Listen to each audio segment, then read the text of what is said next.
tatanan yang penuh harmoni antara kita manusia dengan makhluk-makhluk lain, dengan tumbuhan, dengan binatang, termasuk harmoni dengan alam halus atau alam gaib atau apapun Anda menyebutnya gitu.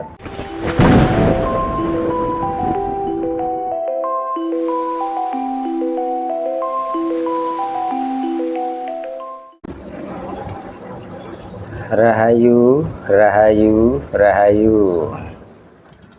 Selamat sejahtera nggih. Ketemu lagi dengan Bunga Dharma. Seperti biasanya kita akan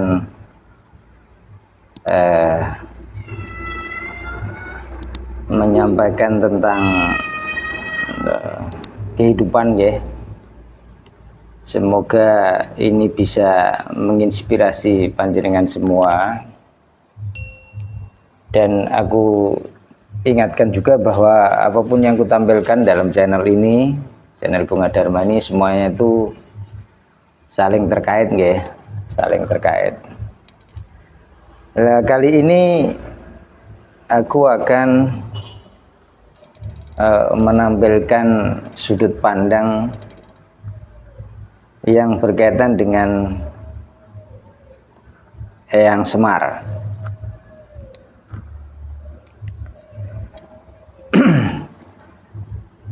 Pasti panjenengan semua telah selama ini mendengar tentang beliau ya, tentang Eyang Semar gitu loh. Ada juga yang mengatakannya dalam perwujudannya yang lain, yaitu sebagai Eyang Sabdo Palon. Menurutku benar, mereka adalah satu pribadi yang sama, yaitu Eyang Semar dan Eyang Sabdo Palon ini adalah sosok pribadi yang sama, yang satu orang ya. Dan menurut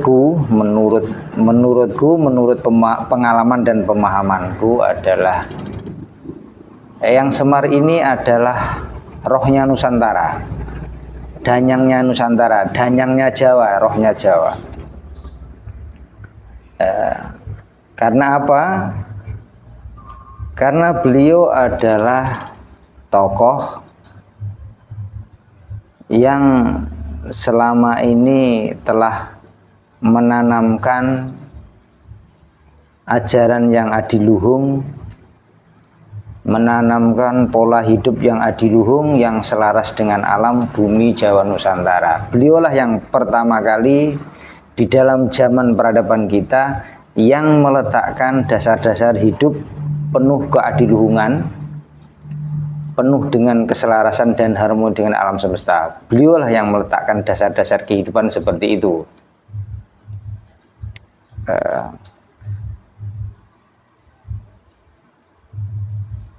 Seperti yang kukatakan tadi di awal, bahwa beliau ini adalah rohnya Jawa, danyangnya Jawa, rohnya Jawa Nusantara, danyangnya Jawa Nusantara. Karena beliau yang meletakkan seluruh dasar-dasar kehidupan, keadiluhungan, pola hidup yang selaras dengan alam. Panjenengan semua mungkin juga pernah mendengar bahwa dalam salah satu masa di zaman Majapahit ya, ada semacam suatu kejadian atau peristiwa sejarah yang memang membuat beliau atau Eyang Semar atau Eyang Sabdo Palon ini memang merasa tidak nyaman, atau dalam tanda kutip kecewa ya, kecewa. Lalu akhirnya beliau mundur untuk menenangkan diri, mundur untuk menggali lebih dalam apa yang mesti dilakukan di dalam masa perubahan zaman gitu loh. Dan beliau pun mundur itu, pergi itu, atau bahasanya lagi masuk ke alam yang katakanlah alam untuk menenangkan diri, itu memang cukup lama. Tentu lama dalam konteks waktu kita gitu loh, waktu lama kita gitu loh. Ya sempat beberapa ratus tahun beliau itu menghilang, artinya beliau itu menenangkan diri, menyepi ke suatu tempat, ke suatu daerah. Tetapi sekarang beberapa tahun belakangan ini, beliau telah kembali. Beliau telah kembali ke Jawa Nusantara kembali untuk sekali lagi mengembalikan tatanan, mengembalikan keadiluhungan Jawa Nusantara kembali. Dan beliau tentu tidak sendirian. Artinya adalah beliau telah memilih tokoh-tokoh, pribadi-pribadi yang tepat, yang menurut kacamata beliau itu dianggap mampu untuk bersama-sama mengembalikan keluhuran dan keadiluhungan pola hidup Jawa Nusantara kembali. Sehingga aku menyebut inilah eranya Eyang Semar membangun tatanan. Tatanan yang selaras dengan alam Jawa Nusantara, tatanan yang penuh harmoni antara kita manusia dengan makhluk-makhluk lain, dengan tumbuhan, dengan binatang, termasuk harmoni dengan alam halus atau alam gaib atau apapun Anda menyebutnya gitu. Inilah saatnya. Dan itu sudah dimulai beberapa tahun belakangan ini. Jadi sekali lagi aku tegaskan, dan ini pun menurutku loh, menurut pengalaman dan pemahamanku bahwa beliau telah kembali dan beliau sedang memulai membangun tatanan keadiluhungan, keluhuran Jawa Nusantara kembali. Tentu dalam proses beliau membangun ini, ya ada hal-hal yang perlu mungkin ya terjadi ketidaknyamanan, atau ya ada yang dibangun, tentu ada yang dihancurkan. Seperti itu sesuatu yang alamiah gitu loh, tidak perlu dijadikan suatu polemik, suatu perdebatan yang hanya menghabiskan waktu kita, hanya menghabiskan energi kita hanya untuk berdebat, berpolemik. Jadi mari kita terima ini hal yang alamiah bahwa membangun tatanan baru, keadiluhungan, keluhuran Jawa Nusantara kembali ini adalah sebuah takdir. Dan beliau sendiri yang memandu, yang memimpin untuk proses ini, yaitu Eyang Semar itu atau Eyang Sabdo Palon itu gitu loh. Lah, tentu dalam konteks ini seperti yang aku bilang tadi bahwa beliau tidak sendirian. Beliau tentu telah memilih pribadi-pribadi yang tepat yang diminta beliau untuk membantu proses mengembalikan keadiluhungan, keluhuran Jawa Nusantara kembali. Salah satunya tentu beliau memilih seorang kesatria. Seorang kesatria yang diminta, yang dipilih, yang digadang-gadang atau yang diemong untuk menjadi pemimpin dalam konteks secara menyeluruh untuk membantu beliau membangun kembali, menata kembali tatanan keadiluhungan, keluhuran Jawa Nusantara kembali. Dipahami ya? Beliau tentu memilih beberapa orang dan juga memilih seorang kesatria yang nanti akan memimpin era baru, zaman baru yang selaras dengan alam Nusantara, Jawa Nusantara. Dipahami ya? Lah menurutku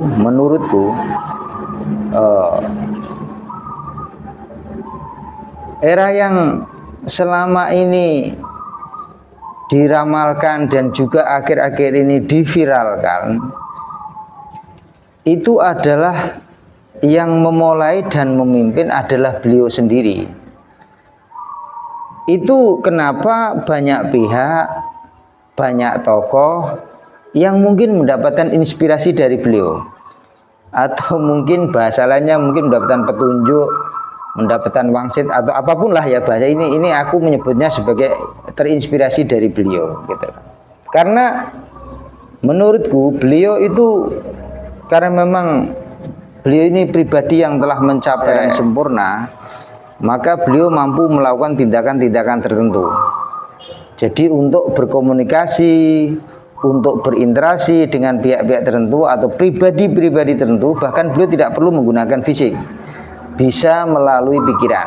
Gelombang pikiran mereka bisa saling terhubung sehingga tahu apa yang harus dilakukan dan memahaminya.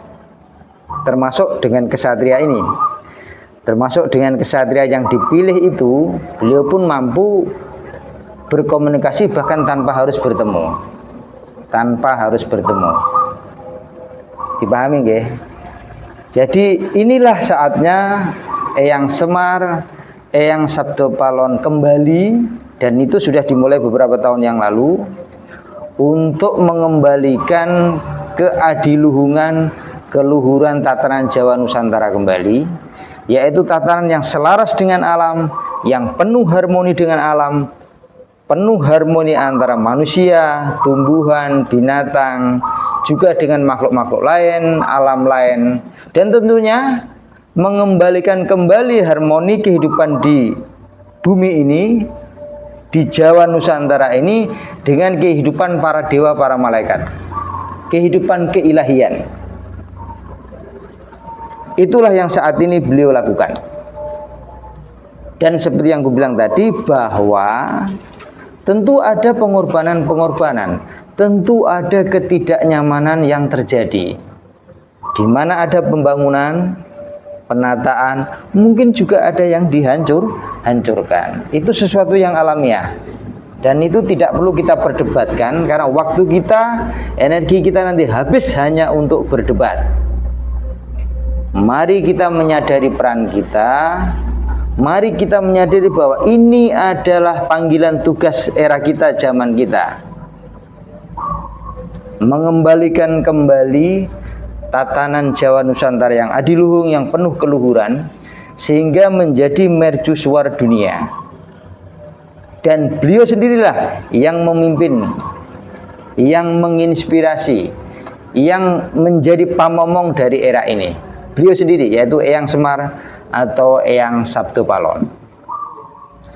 Panjenengan semua tidak harus setuju, panjenengan semua tidak harus percaya dengan apa yang aku sampaikan ini. Tetapi aku pastikan bahwa beliau telah kembali dari masa pengasingannya, dari masa mundurnya, dalam tanda kutip mundurnya, beliau telah kembali, dan itu sudah dilakukan beberapa tahun belakangan ini. Dan ini akan mencapai puncaknya sebentar lagi, seiring juga mijilnya pemimpin baru, sekaligus mijilnya tatanan baru. Dipahami nggih?